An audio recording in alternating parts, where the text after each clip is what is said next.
গতকাল কি হলো? দুই দেশ সংঘর্ষ বিরতি ঘোষণা করলো। সংঘর্ষ বিরতি ঘোষণা করার 3 ঘন্টার মধ্যে সেই সংঘর্ষ বিরতি লঙ্ঘন করলো কে? পাকিস্তান। যে নির্লজ্জ পাকিস্তান 3 ঘন্টার মধ্যে আবার প্রমাণ করলো যে আর কাউকে বিশ্বাস করা হোক, নিজের ছায়াকে পর্যন্ত বিশ্বাস করা যায়, কিন্তু ওই একটা মাত্র দেশ যাকে কখনো বিশ্বাস করা যায় না, তার নাম পাকিস্তান। 3 ঘন্টার মধ্যে এই পাকিস্তান ফের গোলাগুলি শুরু করলো। কোথায়? জম্মু কাশ্মীরের বেশ কয়েকটি জায়গা, মোট 9টি জায়গায় পাক ড্রোন দেখা গেল। সেই ছবিটা একটু দেখাচ্ছি আপনাদের, স্পটগুলো দেখে বুঝতে পারবেন। প্রথমে বোঝা যায়নি, সেখানে যারা রয়েছেন আমাদের গ্রাউন্ড জিরোতে, ব্যাটল গ্রাউন্ডে যে সমস্ত প্রতিনিধিরা রয়েছেন, তারাও বুঝতে পারেনি যেগুলো কি। ভেবেছিল প্রথমে আতশবাজি, তারপরে সেই ধারণা, সেই বিশ্বাস একেবারে মুহূর্তেই ভেঙে যায়। সেগুলো কোনো আতশবাজি ছিল না, সেগুলো পাক ড্রোন। এই যে স্পট করে আমরা দেখাচ্ছি, সেই স্পটের ডটগুলো, ওগুলো এক একটা ড্রোন, মিসাইল, মর্টার পর্যন্ত ছাড়ে পাক সেনা। অর্থাৎ 3 ঘন্টার মধ্যে সংঘর্ষ বিরতি লঙ্ঘন করলো পাকিস্তান। পাক উস্কানির করা জবাব, পাকিস্তানকে করা জবাব দেবে ভারত। দ্বিপাক্ষিক সমঝোতা লঙ্ঘন পাকিস্তানের, সেনা যোগ্য জবাব দিচ্ছে পাকিস্তানকে। পাক সরকারের কাছে হামলা বন্ধ করার দাবি। সাংবাদিক বৈঠকেই ঘোষণা বিদেশ সচিবের। भारत और पाकिस्तान के डीजीएमओज के बीच जो पिछले कुछ दिन से चल रही सैन्य कार्रवाई को रोकने का समझौता आज शाम को हुआ था, पिछले कुछ घंटों से इस समझौते का पाकिस्तान की ओर से घोर उल्लंघन हो रहा है। भारतीय सेना जवाबी कार्रवाई कर रही है और इस सीमा अतिक्रमण से निपट रही है। ये अतिक्रमण अत्यंत ही निंदनीय है और पाकिस्तान इनके लिए जिम्मेदार है। हमारा मानना है कि पाकिस्तान इस स्थिति को ठीक से समझे और इस अतिक्रमण को रोकने के लिए तुरंत उचित कार्रवाई करे। सेना ने इस स्थिति पर कड़ी नज़र रखी हुई है और उसे किसी भी अतिक्रमण से निपटने के लिए ठोस और सख्त कदम उठाने के लिए आदेश दे दिए गए हैं। আমাদের সঙ্গে রয়েছেন অবসরপ্রাপ্ত সেনাকর্তা কর্নেল বাবুল চন্দ্র। সরাসরি তাকে পেয়েছি এবং একই সঙ্গে আপনাদের জানাবো যে বিষয় নিয়ে আমরা আলোচনা করব এই মুহূর্তে, যে সংঘর্ষ বিরতি ঘোষণার পর 3 ঘন্টার মধ্যে সেই সংঘর্ষ বিরতি ভাঙলো পাকিস্তান। পেয়ে গিয়েছি। গুড মর্নিং কর্নেল চন্দ্র। এই জায়গা থেকে একটু বোঝার চেষ্টা করব, আর কাউকে বিশ্বাস করা যেতে পারে, নিজের ছায়াকে পর্যন্ত বিশ্বাস করা যেতে পারে। কর্নেল চন্দ্র, আপনিও তো আমার সঙ্গে একেবারে সহমত হবেন, কিন্তু ওই একটা মাত্র দেশ যার নাম পাকিস্তান, জঙ্গিস্তান, তাকে বিশ্বাস করা যায় না। যে আশঙ্কাটা আমাদের প্রত্যেকের ছিল, কালকে বিকেল 5টায় সংঘর্ষ বিরতি 2 দেশ ঘোষণা করার পরেও এই আশঙ্কাটা কিন্তু থেকেই গিয়েছিল যে সংঘর্ষ বিরতি লঙ্ঘন করবেই পাকিস্তান, সেটাই করলো।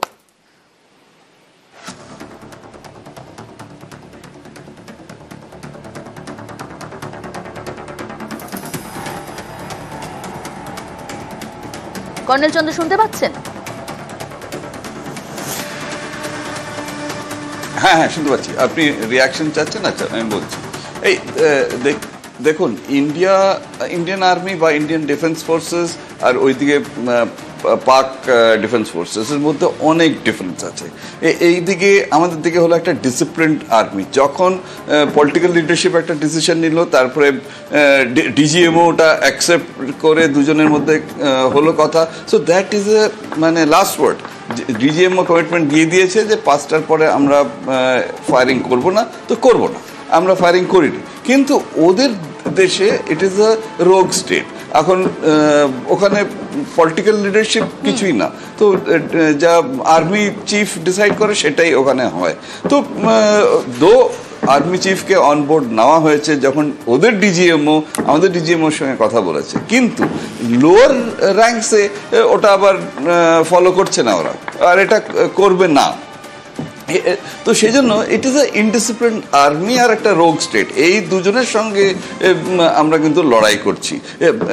বেস্ট পার্ট আমাদের হলো আমাদের একটা ইউনিটি আছে, political leadership to that last man on the battlefield. যা ডাইরেকশন গভর্নমেন্টের সেই ডাইরেকশনেই আমরা চলবো। সেই জন্য আমরা এই জায়গাতে ভারতীয় সেনাদের কি করণীয়, পাল্টা কি করা উচিত? যদিও আপনাকে জানিয়ে রাখবো, আপনি জানেনও যে গতকাল রাতে কিন্তু আর কোনো গোলাগুলি হয়নি। 8টার কিছু আগে থেকে শুরু হয়েছিল গোলাগুলি অর্থাৎ শেলিং, কিন্তু তারপর রাত 10টা 11টার পর কিন্তু সেইভাবে গভীর রাতে আর কোনো শেলিংয়ের শব্দ শোনা যায়নি। এখন পাল্টা যদি আবার এরকম কোনো কিছু আবার পাক উস্কানি সামনে আসে বা লাগাতার যেভাবে তারা এইভাবে সংঘর্ষ বিরতি লঙ্ঘন করেও শেলিং করে গেল, আজও যদি আমরা দেখতে পাই, পাল্টা ভারতীয় সেনা কি করবে?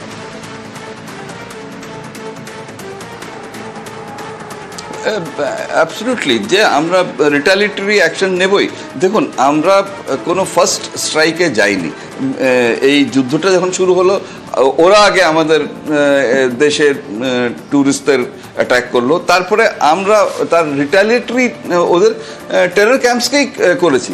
তো সেই জন্য ওরা যদি একটা উস্কানি দেয়, তার রিয়াকশন নিশ্চয়ই থাকবে আমাদের দিক থেকে।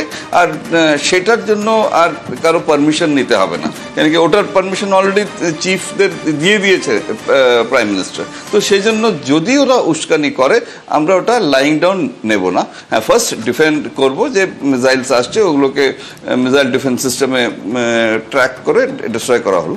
বাট যদি ওটা কন্টিনিউ করতো, নিশ্চয়ই আমাদের ডিজিএমওর থেকে আমাদের নিচে সবাইকে বলা হয়েছে যে তোমরা রিটালিয়েট করো। তো সেই জন্যই ওটা হয়তো 10টার বা 11টার পরে একটা ওদের দিক থেকে সিজফায়ার অ্যাকচুয়ালি হলো। ধন্যবাদ। আমরা কথা বলছিলাম কর্নেল বাবুল চন্দ্রর সঙ্গে, এবং একই সঙ্গে আপনাদের জানাবো এই ঘটনার মাঝেই এক মর্মান্তিক খবর এসে পৌঁছলো। পাক গোলায় মৃত্যু বিএসএফ এর, আরএসপুরায় মৃত্যু বিএসএফ জওয়ানের। বিএসএফ আউটপোস্টে হামলায় নিহত বিএসএফ জওয়ান মোহাম্মদ ইমতিয়াজ। পরিবারকে সমবেদনা ডিজি বিএসএফ এর। আজ রাষ্ট্রীয় মর্যাদায় শেষকৃত্য ইমতিয়াজের। পাক গোলায় মৃত্যু বিএসএফ জওয়ানের, আরএসপুরায় মৃত্যু বিএসএফ জওয়ানের। বিএসএফ আউটপোস্টেই হামলা, সেই হামলাতেই নিহত বিএসএফ জওয়ান মোহাম্মদ ইমতিয়াজ।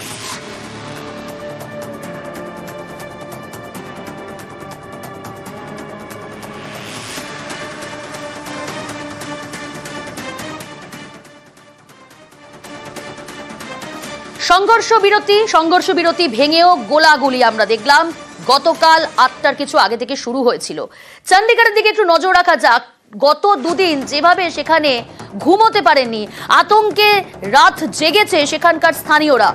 চণ্ডীগড় থেকে রয়েছে আমার সঙ্গে আমার সহকর্মী রুমেলার কাছ থেকে বোঝার চেষ্টা করব আজকে সকালের ছবিটা ঠিক কি। রুমেলা, গত দুদিন আমরা দেখেছি যে যেভাবে তারা আতঙ্কে দিন কাটিয়েছে, যে ভয়ে দিন কাটিয়েছে, ঘুমোতে পারেননি, সারা রাত জেগেছিলেন তারা। খুব স্বাভাবিকভাবে আজকে সকালের ছবিটা, গতকাল বিকেলে 5টার সময় সংঘর্ষ বিরতি ঘোষণা, তারপরেও জম্মু কাশ্মীর ওই সেক্টরে বেশ কিছু জায়গায় পাক শেলিং আমরা দেখেছি। তো আজকে চণ্ডীগড়ের ছবিটা জানতে চাইবো, তুমি গতকাল সন্ধ্যের পর থেকে আজকে সকালের ছবিটা যদি একটু বলো।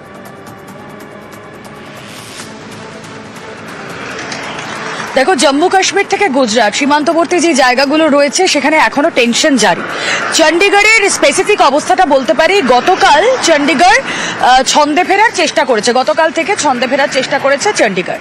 বৃহস্পতি শুক্রবার মুহুর্মুহু সাইরেন বেজেছে, যে কথা তুমি বলছিলে যে হ্যাঁ তারা ঘুমোতে পারেনি কচি কাচারাও। তাদের মধ্যে আমি যখন গতকাল কথা বলছিলাম, তাদের মধ্যে এই ভয়টাই কাজ করছিল যে আমরা কি আর স্কুলে ফিরতে পারবো, যেরকম আনরেস্ট তৈরি হয়েছে এই পরিস্থিতি কি আর কখনো স্বাভাবিক হবে।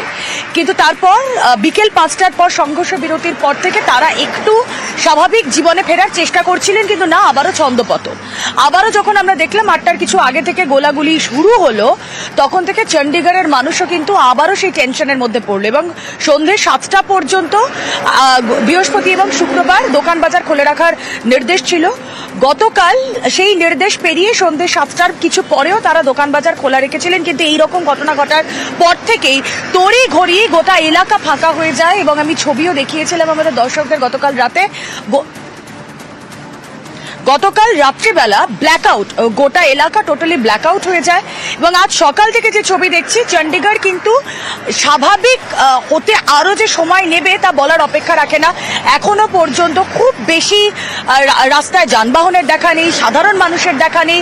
গতকাল পড়ুয়ারা বলছিল সোমবার থেকে তারা স্কুলমুখী হবে, কিন্তু এই সংঘর্ষ বিরতি লঙ্ঘনের পর আবার কি করবে পাকিস্তান, তাকে কি আবার বিশ্বাস করা যায়, এই প্রশ্ন, এই ভয় মনে নিয়েই কিন্তু চণ্ডীগড় গতকাল রাতে ঘুমিয়েছে। বেশ।